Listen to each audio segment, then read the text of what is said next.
ata do Copom, Zanata, aquele documento que detalha o último corte de juros, que deixou a Selic em 14,5% ao ano, mostrou que a guerra continua no radar do Banco Central. Queria que você trouxesse mais detalhes dessa ata e os principais fatores pontuados pelo Banco Central. Boa tarde, bem-vindo. Boa tarde, Tainá. Boa tarde a todos que assistem aqui o Bastidores CNN.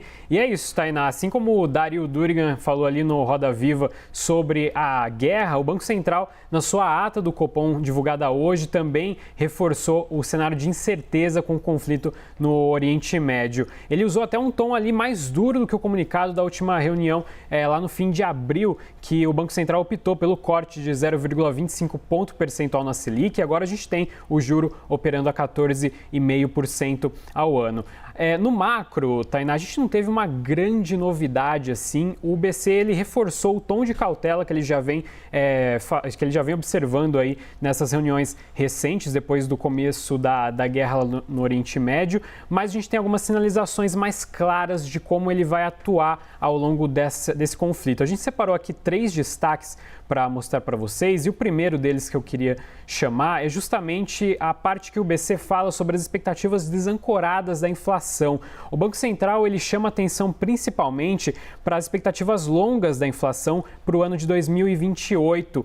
Lembrando que o Boletim Focus ele já dá essa sinalização. O Boletim Focus é aquele relatório que o BC divulga com vários economistas que eles ouvem. Então, eles falam ali que a expectativa para a inflação só deve voltar próximo da meta no ano de 2029 e deve ficar ainda acima da meta, deve ficar em 3,50% e a meta é de 3%, lembrando aqui. Então a gente deve ter essa inflação ainda pesando sobre o Banco Central. Outro destaque que é interessante de observar aqui na ata do Copom desta terça-feira é quando o BC afirma que a demora na solução da guerra ele traz efeitos duradouros na economia, nas cadeias de produção, que é o que a gente está vendo, né? O petróleo disparou globalmente, os preços dos combustíveis também estão disparando ao redor do mundo, e isso está impactando de uma forma generalizada as economias globais, vários governos fazendo medidas aí para diminuir o impacto da guerra na economia global. E por último, Tainá, o BC também destaca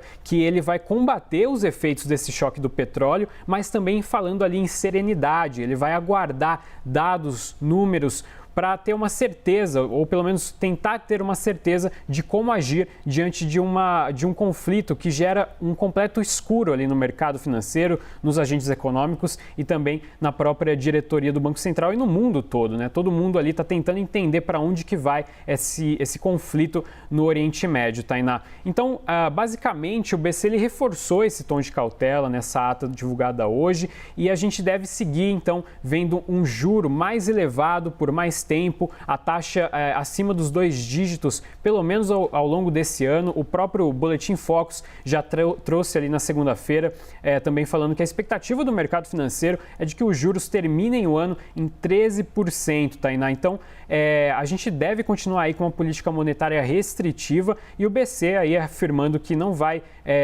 temer ali em agir se for necessário, Tainá. Zanata, obrigada pela sua participação aqui, sempre valiosa no Bastidores CNN. Até uma próxima.